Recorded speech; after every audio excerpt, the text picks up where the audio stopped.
This clip is brought to you by SaveWithConrad.com.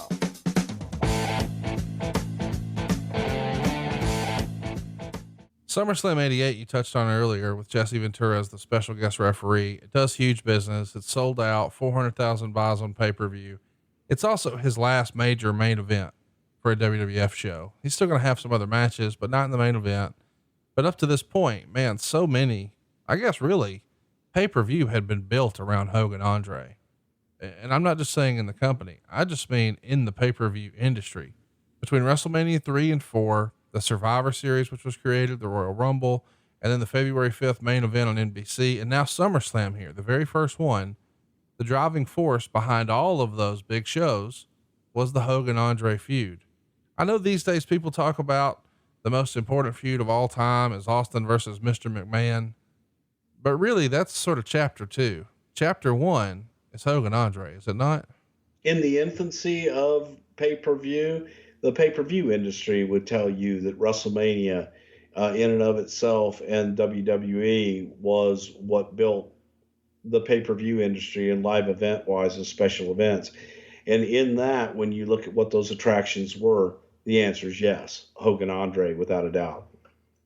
It's been written that 1988 was probably Andre's biggest year financially. Does that make sense to you?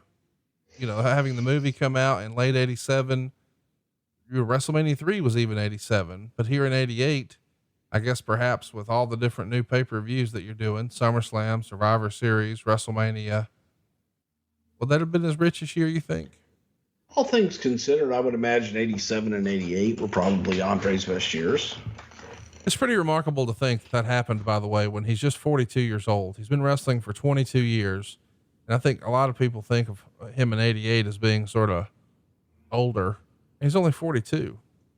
Of course, in late 88, he's going to be working with Jake the Snake. And well, you know the deal, you know what he did the rest of his career. We've touched on a lot of it today. We've bounced around quite a bit, but Big John Studd winning the Royal Rumble to just referee a match at WrestleMania. I don't know. That always tickled me. It feels like a rib from Andre, even though Andre didn't make those decisions, but we just know that for whatever reason, Big John Studd and Andre the Giant just did not get along. Right? No, it wasn't a rib. It was a way to build Studd and build him slowly and keep him away from Andre to get to your natural Studd Andre rivalry after that. But Andre wasn't crazy about getting that thing started. And it was shortly thereafter that you had a really grumpy Giant that made Studd just say, you know what, fuck this, and leave. Yeah. So he works with Studd, he works with Jake, he works with Warrior. And then by SummerSlam 89, I think the rumor and innuendo is that Randy Savage was going to be teaming with Andre the Giant, or at least that's what Andre thought. Vince had other ideas, and Randy's going to be teaming with Tiny Lister, who we know was Zeus. Do you remember hearing or knowing or understanding that Andre was upset about being left off of that SummerSlam 89 card?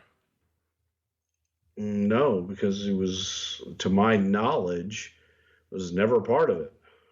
A week before is when he has that incident we've touched on before with the cameraman in Cedar Rapids, Iowa. Ultimately, that all worked out. He had to pay a fine. He had to pay some damages, but he didn't have much more to do other than that. Saturday night's main event, we see Warrior face Andre for the Intercontinental title, which he had just won back. And it is the last time that we would see Andre wrestle on Saturday night's main event. And the readers of the Observer thought it was the worst match of the year.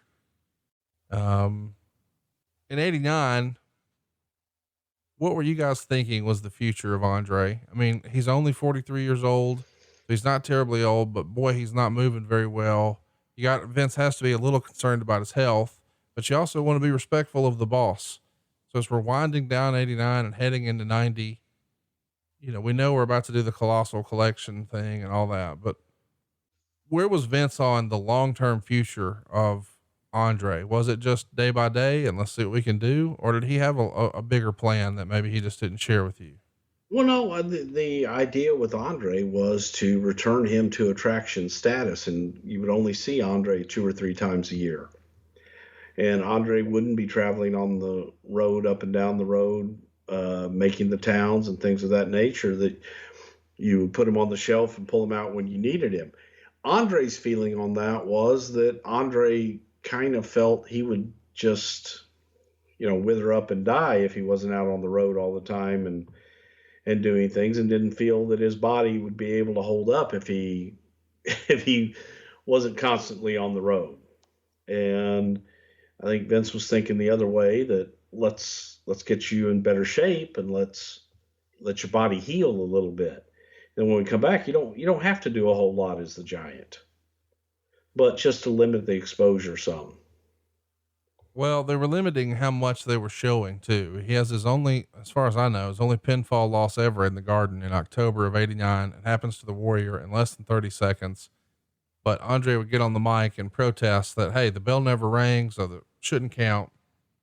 But still, he wasn't doing a lot of clean jobs, much less in the Garden. I think that's the only one. Andre put Warrior over every single night in every major market. Hey, it's Conrad Thompson. Thanks for checking out the podcast here on YouTube. Be sure to hit the subscribe button and the notifications bell so you get a notice anytime we upload some new content. And go save yourself some money right now. If you're in a 30-year loan or you have credit card debt, it's not a matter of if I can save you money. It's a matter of how much. Find out right now for free at SaveWithConrad.com.